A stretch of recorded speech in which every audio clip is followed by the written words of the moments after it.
Buenas tardes, estimadas hermanas y hermanos.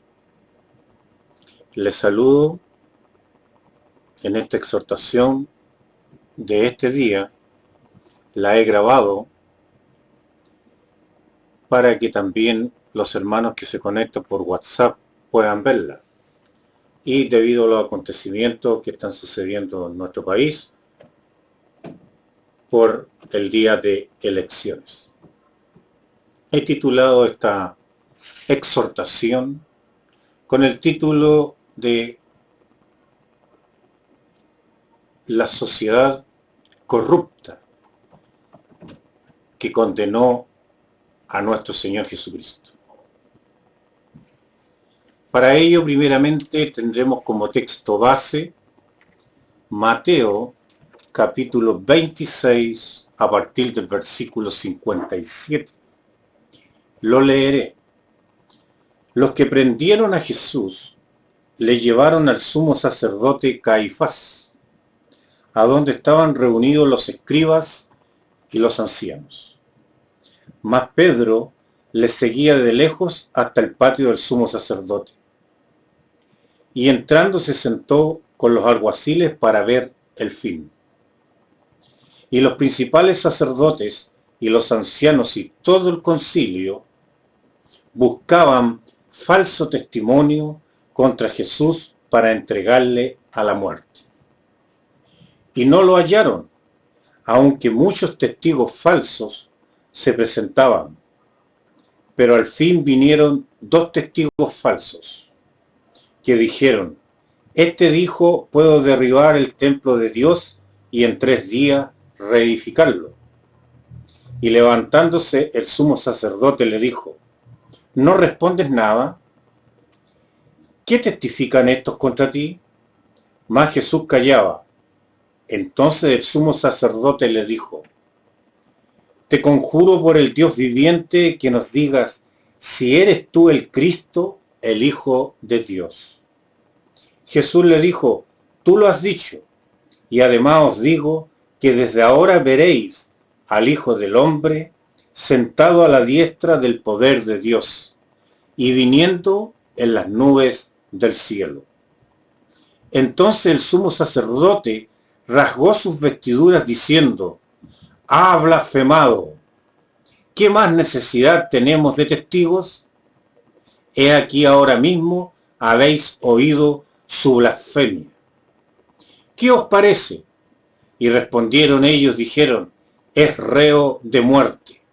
Entonces le escupieron en el rostro y le dieron de puñetazos, y otros le abofeteaban, diciendo: profetízanos, Cristo, ¿quién es el que te golpeó? Podemos apreciar en esta escritura, estimados hermanos y hermanas, que nuestro Señor Jesucristo, nuestro Salvador, fue llevado ante un tribunal arreglado, ante un tribunal injusto, con el único motivo de matarle, presentando testigos falsos y presentando un juicio corrupto, un juicio no valedero. Y esto, estimados, se estaba siempre fraguando desde antes. Las autoridades de la época, que eran los sumos sacerdotes, estaban planeando desde antes matar al Mesías. Porque si nosotros vamos en ese mismo capítulo, en el 26, a partir del 1 al 5, dice así: Cuando hubo acabado Jesús todas estas palabras, dijo a sus discípulos: Sabéis que dentro de 2 días se celebra la Pascua, y el Hijo del Hombre será entregado para ser crucificado. Entonces los principales sacerdotes, los escribas y los ancianos del pueblo se reunieron en el patio del sumo sacerdote llamado Caifás, y tuvieron consejo para prender con engaño a Jesús y matarle. Pero decían: no durante la fiesta, para que no se haga alboroto en el pueblo. Aquí podemos apreciar que la muerte de nuestro Señor Jesucristo, las autoridades religiosas de la época lo habían planeado, lo habían arreglado de tal manera que la Escritura dice, y tuvieron consejo para prenderle con engaño a Jesús. Planearon todo con engaño. Entonces, las autoridades de la época de nuestro Señor Jesucristo eran corruptas.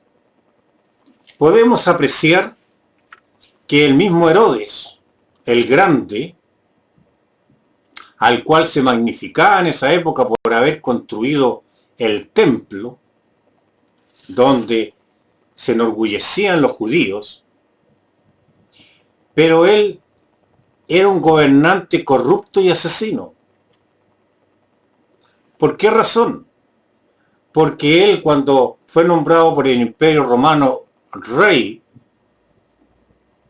se casó él con Mariamna para asegurar el trono judío, que era la nieta de Hircano II, los cuales venían de la dinastía de los Macabeos, para lograr el favor judío. Pero él era casado antes con Doris y tenía un hijo llamado Antíparto. Y él, para poderse casar con Mariamna y sujetar el poder, los desterró a Doris, su esposa, y su hijo Antíparto. Además, Herodes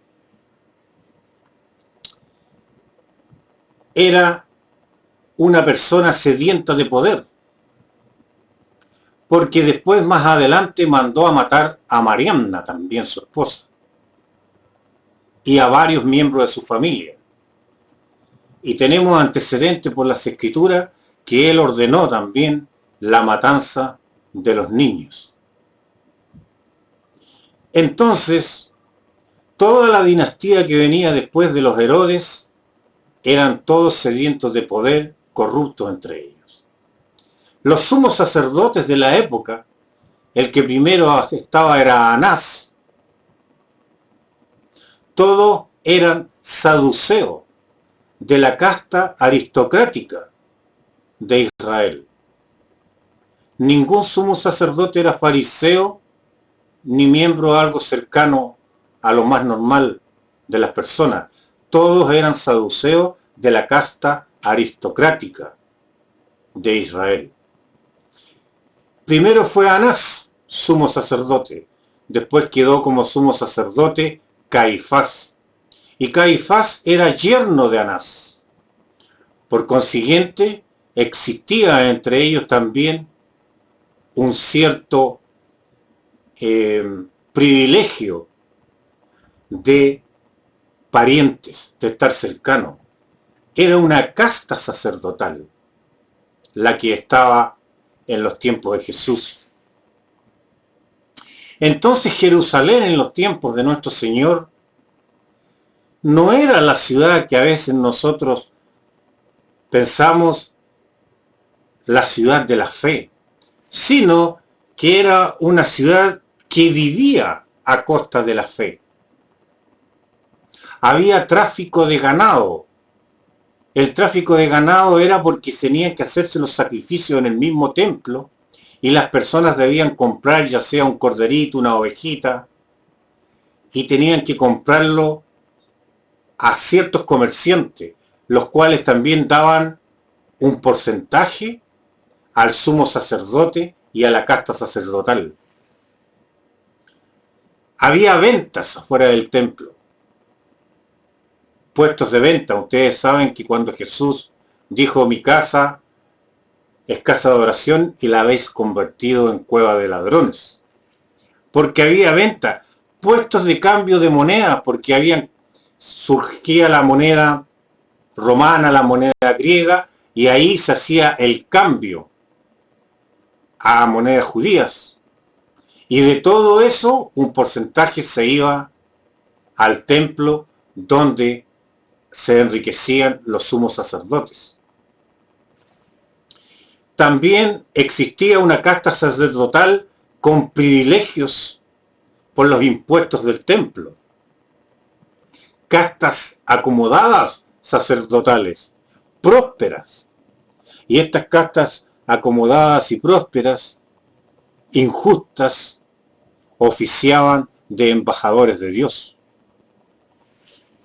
Por todo esto, vemos que lógicamente nuestro Señor Jesucristo, con sus enseñanzas de verdad, con su evangelio, era totalmente antagónico a la sociedad corrupta de ese tiempo.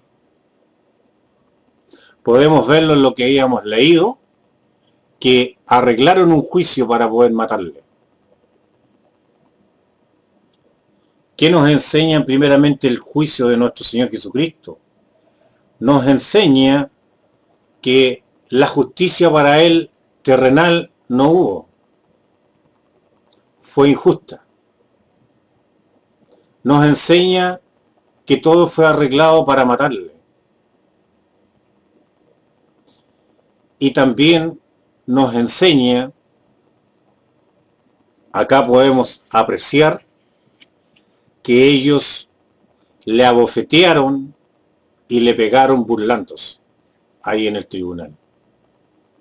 Y el sumo sacerdote Caifás, yerno de Anás, rasgó su vestidura cuando él contestó que él era el Mesías, dando a entender que él era el blasfemo y ellos eran los que eran de parte de Dios, una casta sacerdotal injusta, corrupta y ávidos de dinero, ávidos de dinero. Estimados hermanos, es por eso que también podemos apreciar en Hechos, cuando el apóstol Pedro predica por primera vez el día Pentecostés el Evangelio, que dice y termina sus palabras: sed salvos de esta perversa generación. La razón fundamental es que Jesucristo mostró lo que eran la sociedad que le mató. Mostró el pecado y la maldad del hombre, con sus sociedades injustas, con sus sociedades que ellos las creen que se hacen perfectas, pero no, siempre son sociedades corruptas, injustas, llenas de violencia. Jesús nos mostró nuestros pecados. Aquí muestra la sociedad, la forma que eran ellos, los cuales le condenaron. Entonces, estimados hermanos, también debemos reflexionar y pensar en qué ha cambiado la sociedad del primer siglo a la sociedad de hoy día.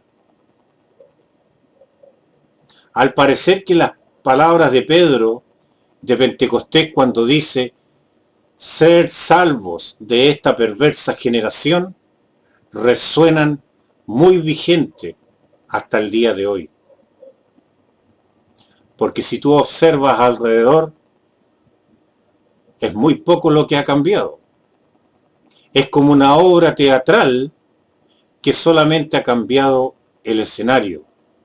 Pero siguen las sociedades siendo igual.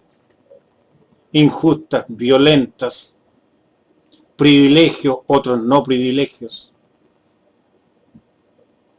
Y siempre seguirá igual.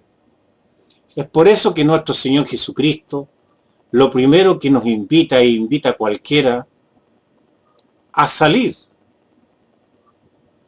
del mundo pecador y entrar en el reino del amado Hijo. Gracias a Dios, gracias a Él, a su Hijo, que nosotros estamos en el reino del amado Hijo. Debemos tener conciencia donde estamos y mirar que nos ha sacado de una sociedad injusta, una sociedad perversa, una sociedad violenta y una sociedad que quiere hacer lo que ellos desean hacer. Y de ahí nos ha sacado porque nosotros también éramos parte de ese grupo. De una forma u otra, también éramos igual que la sociedad que condenó a Cristo. Así que como pecadores también tenemos participación o tuvimos participación en los clavos que le crucificaron. ¿Qué nos debe enseñar también y sacar como conclusión? La conclusión que he sacado yo personalmente es que siempre las escrituras nos invitan a apartarse del mundo, a dedicarse a Dios. ¿Por qué? Porque Él nos ha sacado de una perversa generación o perversa sociedad para estar en el reino de su amado Hijo. Entonces, a mi forma de pensar, un cristiano debe tomar galería de todo lo que pasa. No debe participar en las obras infructuosas de las tinieblas. No debe participar en las cosas violentas de la sociedad. No debe participar en las injusticias de la sociedad. No debe participar. Porque lo dice. No améis al mundo. Nos invita a no amar al mundo. Porque Él nos sacó de ahí. Y pertenecemos al mundo del amado Hijo. A su reino. Y ahí vamos nosotros mejorando. Y no siendo como la sociedad injusta, corrupta, que condenó al Mesías. Que muestra lo que somos. Sino siendo ciudadanos correctos. Personas que luchan por ser mejores cada día. Porque eso es lo que nos enseñó el Maestro. Así que, estimados hermanas y hermanos, el mundo siempre seguirá igual. El mundo no cambiará. Lo que puede cambiar somos nosotros, con la influencia del Espíritu Santo y las enseñanzas de nuestro Mesías y Salvador Jesucristo. Para que nosotros vayamos por la senda de la justicia, la senda de la no corrupción, la senda correcta del bien. Nos ha sacado de un lugar y nos ha transportado al lugar donde Él reina. Así que esa es la enseñanza, mis estimados hermanos, que le traía para el día de hoy. No nos desgastemos en las cosas del mundo. No participemos en sus obras infructuosas de las tinieblas. Simplemente entreguémonos cada día más a nuestro Dios y reconozcamos cada día más a nuestro Salvador Jesucristo. Muchas gracias, estimadas hermanas y hermanos, por haberme escuchado. Espero que haya sido de edificación. Bendiciones para todos ustedes.